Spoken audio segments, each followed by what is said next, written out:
You wake to the sound of marble cracking under the weight of golden statues, each one carved in the likeness of a man who believes himself a god. The year is 39 AD, and you are a senator in the Roman Empire, standing in the shadows of the Palatine Hill as Emperor Gaius Julius Caesar Augustus, Germanicus, known to history as Caligula, orders another execution for the crime of insufficient worship. The morning air carries the metallic scent of fierce sweat from your fellow senators, mixed with the heavy perfume that clings to the purple silk draping every surface of the imperial palace. Your hands shake as you watch the 23-year-old emperor stroke the neck of his favorite horse, Incitatus, while casually discussing which of your colleagues should die next. Before diving into these forgotten stories of survival and suffering, if you enjoy learning about the hidden truths of history, consider hitting that like button and subscribing for more content like this. And please comment below to let me know where you're listening from. I find it incredible that we're exploring these ancient stories together from different parts of the world, connected across time and space by our shared curiosity about the past. Gaius Caligula ascended to power in 37 AD, carrying the hopes of an entire empire on his shoulders. Born in 12 AD to the beloved general Germanicus and Agrippina the Elder, he spent his childhood among Roman legions on the Germanic frontier, where soldiers fashioned tiny military boots for the boy they affectionately called Caligula, Little Boots. Those same soldiers who once bounced him on their knees would later whisper prayers to survive his reign. His early months as emperor appeared promising. Caligula freed political prisoners, restored democratic elections, and distributed generous bonuses to the Praetorian Guard and Roman citizens. But somewhere between the marble corridors of absolute power and the poisonous whispers of court flatterers, the young man who had once charmed legions began transforming into something Rome had never seen before, an emperor who demanded worship as a living god while indulging in appetites that horrified even a society accustomed to excess. The first signs appeared during his recovery from a mysterious illness in 38 AD. Palace servants noticed how his eyes would fix on nothing for long minutes, his lips moving in silent conversation with invisible companions. When he emerged from his sickbed, courtiers observed that something fundamental had shifted behind those pale blue eyes. Where once resided calculation now burned an unsettling mixture of paranoia and divine grandiosity. Caligula's transformation manifested first in his relationship with religious ritual. Traditional Roman emperors maintained the careful fiction that they ruled with divine blessing, not as gods themselves. Caligula shattered this boundary with the enthusiasm of a man discovering fire. He ordered temples throughout the empire to replace statues of traditional gods with images of himself, complete with interchangeable heads so his divine appearance could be updated with the seasons. In his private apartments, he constructed elaborate shrines where he would conduct conversations with statues of Jupiter, Mars, and Venus. Conversations that servants reported hearing from both sides. Guards stationed outside his chambers grew accustomed to the sound of their emperor's laughter mingling with silence, as if divine voices only he could hear were sharing cosmic jokes about mortal affairs. These religious innovations extended into the realm of the intimate in ways that scandalized even Rome's jaded aristocracy. Caligula established a cult of imperial worship that required senators and their wives to participate in ceremonies that blurred the lines between political submission and sexual degradation. During one documented ritual in 39 AD, he forced the wife of Senator Marcus Junius Brutus to disrobe before a golden statue of himself while reciting prayers typically reserved for Venus, goddess of love and sexuality. The emperor's sexual appetites became inseparable from his political power, in ways that transformed governance into theatre of the absurd. He maintained a rotating selection of married women from prominent families who were required to attend palace dinners where their primary function was not conversation but display. These women, chosen not for beauty, but for their husband's political importance, would be seated according to Caligula's whims, sometimes at his feet like pets, sometimes forced to serve wine while their husbands pretended not to notice their wives' humiliation.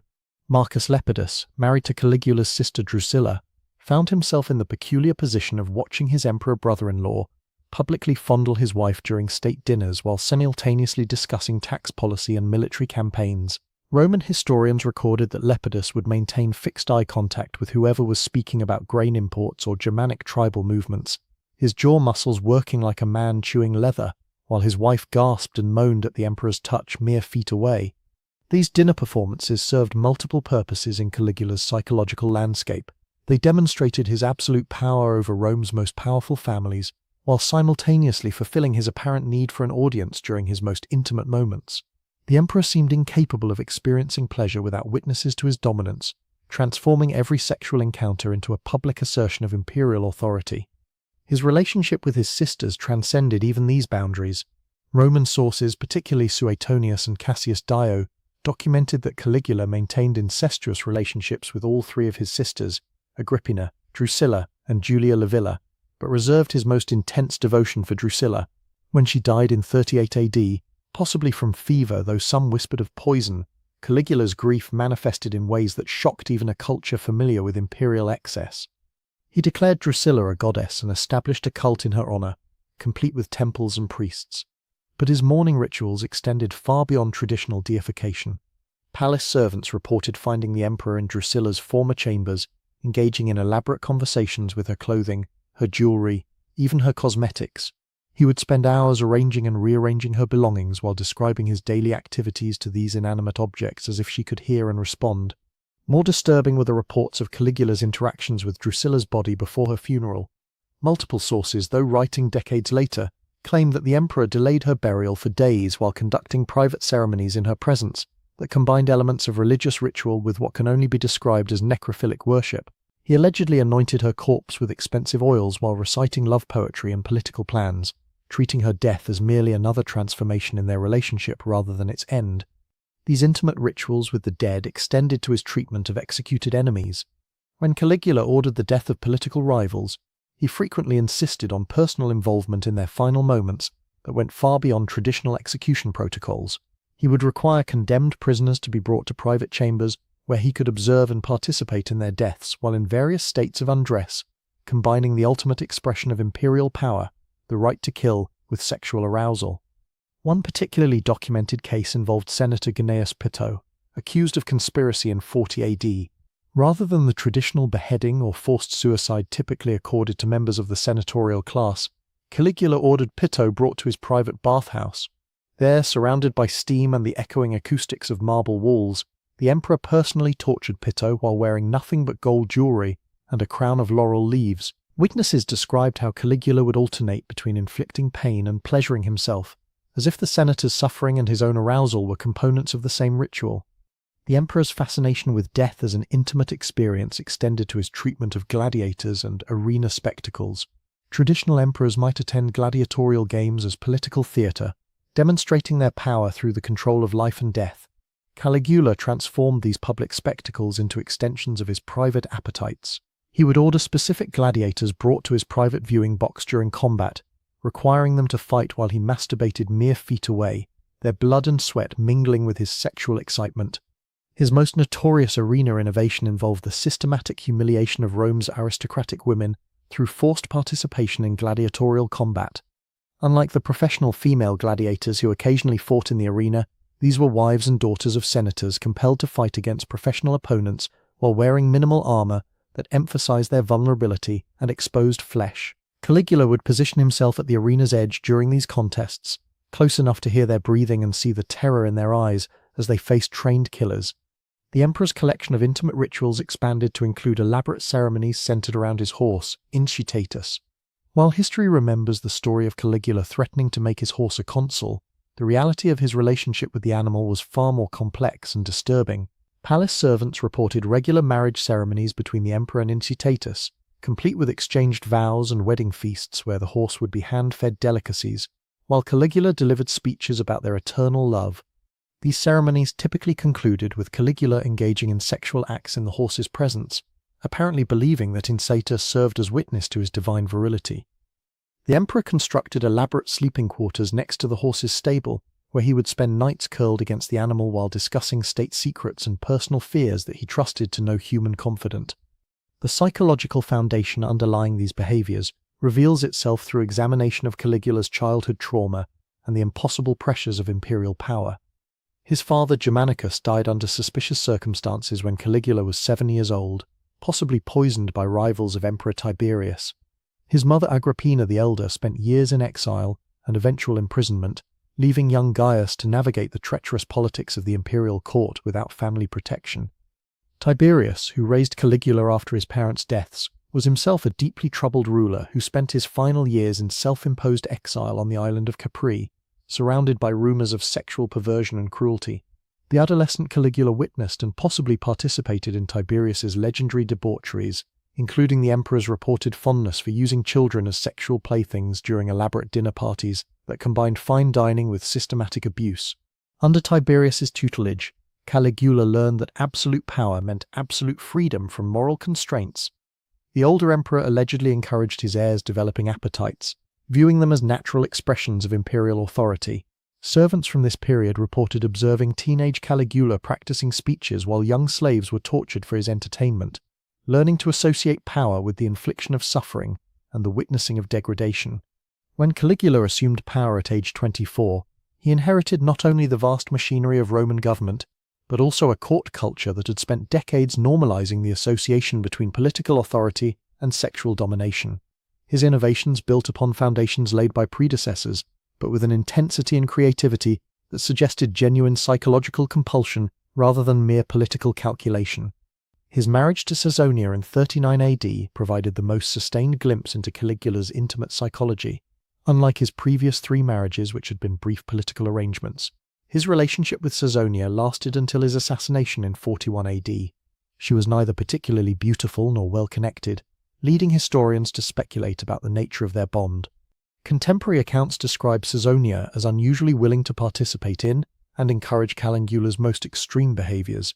She allegedly helped design and orchestrate many of the humiliation rituals imposed on aristocratic families, suggesting scenarios and refinements that increase both the psychological impact on victims and the emperor's sexual excitement. Palace servants reported that Caesonia would often be present during Caligula's torture sessions, offering commentary and encouragement while the emperor combined violence with sexual release. Their marriage ceremony itself established patterns that would define their relationship. Rather than the traditional Roman wedding rituals, Caligula created an elaborate spectacle that lasted for days and involved the forced participation of dozens of aristocratic families. Guests were required to witness not only the ceremonial aspects of the union, but also its physical consummation, which took place on a platform erected in the palace's main courtyard, while senators and their wives stood in carefully arranged circles, forbidden from looking away. Caesonia apparently thrived in this environment of orchestrated degradation and public sexuality. Sources describe her as an active participant rather than a victim, someone who found genuine pleasure in the exercise of power over others through sexual humiliation. She would regularly suggest new victims for their joint attention, identifying women whose husbands had shown insufficient enthusiasm for the emperor's latest demands, or men whose wealth made them attractive targets for elaborate blackmail schemes. Their daughter Julia Drusilla, born in 39 AD, became another component of Caligula's ritual life in ways that horrified even the imperial court's jaded observers. The emperor would conduct elaborate ceremonies celebrating the infant's divine nature, during which he would hold the naked baby while discussing her future role as a goddess and his eternal companion. These ceremonies typically concluded with Caligula engaging in sexual acts while holding his daughter, apparently believing that her presence blessed and amplified his divine virility. Palace servants reported finding elaborate shrines in the imperial nursery where Caligula would conduct private worship sessions that combined traditional prayers to Roman gods with sexualized devotions to his infant daughter's supposed divine essence. He commissioned statues depicting himself and the baby in poses that shocked even the sculptors forced to create them, paying enormous sums to ensure their silence about the exact nature of what they had carved. The emperor's treatment of male courtiers and slaves revealed additional dimensions of his psychological landscape. Unlike his interactions with women, which typically emphasized dominance and humiliation, his relationships with certain men seemed to fulfill different emotional needs. He maintained a rotating collection of young male slaves who served not only as sexual partners, but as confidants for his most paranoid fantasies and grandiose delusions. These young men, typically purchased as children and trained specifically for imperial service, occupied a unique position in Caligula's world. They were simultaneously the most trusted individuals in the empire, privy to state secrets and personal confessions, and the most disposable, liable to execution for the slightest perceived betrayal, or simply for witnessing too much of the emperor's vulnerability. Marcus, a teenage slave who served Caligula for nearly 2 years before his documented execution in 40 AD, left behind fragments of testimony preserved by palace servants. Through these accounts we glimpse Caligula's private fears and obsessions, his terror of assassination, his conviction that God spoke directly to him, his belief that sexual conquest represented the purest form of political control, and his growing paranoia about the loyalty of literally everyone around him. Marcus's testimony describes elaborate nighttime rituals during which Caligula would require the young slave to dress as various Roman gods, while the emperor performed sexual acts and delivered lengthy monologues about his divine nature and cosmic responsibilities. These sessions would sometimes last for hours, with Caligula moving between intense sexual activity and rambling philosophical discussions about the nature of power, godhood, and mortality. The emperor's fears about death manifested in ritualistic behaviors that combined sexual activity with elaborate protective ceremonies. He would require multiple partners to be present during his most intimate moments, apparently believing that witnesses to his virility could somehow ward off assassination attempts. These sessions took place in rooms surrounded by armed guards and lit by dozens of oil lamps, creating an atmosphere of paranoid sexuality that infected everyone present. His relationships with the Praetorian Guard revealed another facet of his psychological needs. Unlike previous emperors who maintained formal distance from their bodyguards, Caligula regularly invited guardsmen to participate in his intimate rituals, apparently viewing their physical protection as inseparable from their presence during his sexual activities. These men, chosen for loyalty and discretion, found themselves required to witness and sometimes participate in scenarios that tested even their professional stoicism. Centurion Cassius Chaerea, who would eventually lead the conspiracy that killed Caligula, spent months observing the emperor's private behaviors before concluding that assassination was the only solution to what he termed the divine madness. His later testimony describes rituals during which Caligula would require guardsmen to remain at attention while he engaged in sexual acts mere feet away, their professional discipline preventing any reaction to what they witnessed. These exhibitions served multiple purposes in Caligula's psychology. They demonstrated his power over men trained for violence. They provided him with an audience for his sexual performances, and they created a network of compromised witnesses whose shared knowledge bound them to his service through mutual guilt and shame. The emperor understood that men who had watched him engage in activities they found revolting were unlikely to betray him, since their own complicity made them vulnerable to retribution. The spatial organization of Caligula's palaces reflected his need to blend public authority with private appetite. He commissioned extensive renovations that eliminated traditional boundaries between staterooms and private chambers, creating a fluid environment where political meetings could seamlessly transition into sexual exhibitions and back again. Visiting dignitaries might find themselves witnessing torture sessions during what they had expected to be routine diplomatic discussions, while intimate encounters with the emperor could suddenly expand to include negotiations about trade agreements or military campaigns. These architectural innovations served practical purposes beyond mere convenience. By eliminating physical boundaries between public and private spaces, Caligula created an environment where traditional social rules and expectations became impossible to maintain. Senators arriving for political meetings could never be certain whether they would be discussing taxation or watching their wives perform degrading acts, keeping Rome's elite in a constant state of anxious uncertainty that enhanced the emperor's control over their behavior. The emperor's fascination with theatrical performance found expression in elaborate staged scenarios that combined elements of drama, politics, and sexuality. He would commission writers to create scripts for scenarios involving specific senators and their families, then require these individuals to perform their assigned roles while he watched and masturbated. These productions might last for hours, with complex plots involving betrayal, humiliation, and reconciliation that served as vehicles for the emperor's sexual excitement. One documented production involved Senator Lucius Vitellius and his wife Plotia, who were required to perform a scripted dialogue about marital infidelity, while gradually removing their clothing and engaging in sexual acts according to Caligula's detailed stage directions. The emperor positioned himself at the center of the scene, directing their performances while pleasuring himself and providing running commentary on their technique and emotional authenticity. These theatrical productions revealed Caligula's sophisticated understanding of psychological manipulation. He seemed to recognize that forcing people to perform degrading acts while maintaining the pretense of voluntary participation created deeper psychological wounds than simple physical coercion. By requiring his victims to speak scripted lines expressing enthusiasm for their own humiliation, he transformed them from mere objects of abuse into active participants in their own degradation. The emperor's treatment of religious ceremonies demonstrates how thoroughly he had integrated sexuality into every aspect of imperial authority. Traditional Roman religious rituals emphasized community participation and collective worship of established gods. Caligula transformed these occasions into exhibitions of his own divine sexuality, requiring participants to worship him through acts that combined religious devotion with sexual service. During the festival of Saturnalia in 40 AD, Caligula ordered the construction of a massive temple complex where traditional religious ceremonies were replaced with worship services centered around his sexual performance. Citizens were required to attend these services and participate in ritualized acts of submission that included not only traditional prayers and offerings, but also sexual acts performed in the emperor's honor and under his direct observation.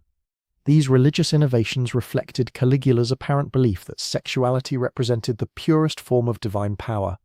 He seemed convinced that his ability to compel others to engage in sexual acts demonstrated his godlike authority over the most intimate aspects of human experience. Traditional gods might control weather, warfare, or harvests, but only a true god could command absolute submission in the realm of sexual behavior. His documented conversations with palace philosophers reveal a surprisingly sophisticated theoretical framework underlying these practices. Caligula apparently viewed sexual domination as the ultimate form of political control, arguing that an emperor who could compel citizens to abandon their most basic moral inhibitions had achieved a level of authority that transcended mere political power and entered the realm of divine command. The economic dimensions of Caligula's intimate rituals created additional layers of psychological pressure for Rome's aristocratic families. Beyond the immediate humiliation of forced participation, the emperor regularly demanded enormous financial contributions to fund his increasingly elaborate sexual exhibitions. Families found themselves bankrupted not only by traditional imperial taxes, but also by the costs of constructing specialized venues, purchasing exotic props and costumes, and maintaining the emperor's growing collection of slaves and animals used in his performances. Senator Gaius Scribonius Curio documented spending the equivalent of several years' income on a single evening's entertainment for the emperor, which involved the construction of a temporary amphitheater in his villa's gardens, where his daughter was required to perform sexual acts with professional gladiators, while Caligula and selected guests watched from specially designed viewing platforms. The elaborate nature of these events, combined with their financial costs, created economic pressures that reinforced the psychological control achieved through sexual humiliation. The emperor's apparent immunity to shame or social criticism suggests a psychological profile consistent with what modern observers might recognize as extreme narcissistic personality disorder, combined with possible symptoms of temporal lobe epilepsy or other neurological conditions. His documented seizures, combined with reports of auditory and visual hallucinations, indicate potential organic brain dysfunction that may have contributed to his increasingly erratic and extreme behaviors. However, the systematic nature of his cruelties and the sophisticated psychological techniques he employed suggest that mental illness alone cannot account for the full scope of his actions. Caligula demonstrated clear understanding of cause and effect, showed consistent patterns of behavior across different contexts, and displayed remarkable creativity in designing new forms of humiliation and control. His behaviors, while extreme, followed logical patterns directed toward specific psychological and political goals. The conspiracy that finally ended Caligula's reign in 41 AD emerged from the cumulative psychological pressure experienced by the Praetorian Guard officers who had been forced to witness and protect the emperor during his most extreme moments. Cassius Charera, the conspiracy's leader, later testified that the assassination was motivated not primarily by political disagreement, but by the psychological impossibility of continuing to serve an emperor whose intimate behaviors had become intolerable to observe.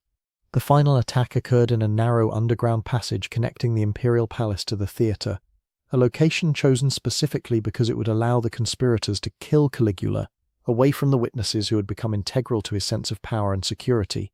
The emperor died alone, stabbed repeatedly by men who had spent months watching him engage in behaviors they found so revolting that death seemed preferable to continued service. In the immediate aftermath of the assassination, the conspirators made the unusual decision to also kill Caesonia and their infant daughter Julia Drusilla, apparently recognizing that the emperor's intimate rituals had created a form of corruption that needed to be completely eliminated rather than merely contained. This systematic destruction of Caligula's entire immediate family suggests that contemporaries viewed his sexual behaviors as fundamentally threatening to Roman civilization itself. The historical legacy of Caligula's intimate rituals extends far beyond their immediate impact on Roman politics. They represent perhaps the most extreme documented example of how absolute political power can corrupt human sexuality, transforming intimate relationships into expressions of dominance and control rather than connection and pleasure. The emperor's behaviors demonstrated that when legal and social constraints are completely removed, human sexuality can become a vehicle for cruelty and degradation rather than love and procreation. Modern historians continue to debate the accuracy of ancient sources describing Caligula's most extreme behaviors, noting that political enemies and later historians may have exaggerated his excesses for propaganda purposes. However, the consistency of accounts across multiple independent sources, combined with the detailed nature of many reports, suggests that the fundamental outlines of his intimate rituals are historically accurate, even if specific details may have been embellished over time. The psychological patterns visible in Caligula's documented behaviors continue to appear in modern contexts wherever individuals achieve positions of absolute power with minimal oversight or accountability. From corporate executives to military commanders to political leaders, the combination of unlimited authority and social isolation consistently produces similar patterns of sexual exploitation and psychological cruelty, suggesting that Caligula's example reveals fundamental truths about human nature under extreme conditions rather than merely documenting the unique pathology of one disturbed individual. As dawn breaks over the ruins of Caligula's palace complex, tourists and scholars walk through marble corridors where screams once echoed and tears once fell, most unaware of the intimate horrors that transformed these beautiful spaces into theatres of cruelty. The emperor who demanded worship as a living god died forgotten and alone, but the psychological patterns he embodied continue to emerge wherever power corrupts absolutely and human dignity becomes subordinate to political authority and personal appetite. In those shadows between marble columns, in the silence that follows whispered prayers, the ghost of absolute power still whispers its eternal promise that those who hold the power of life and death over others will inevitably discover appetites that no moral boundary can contain.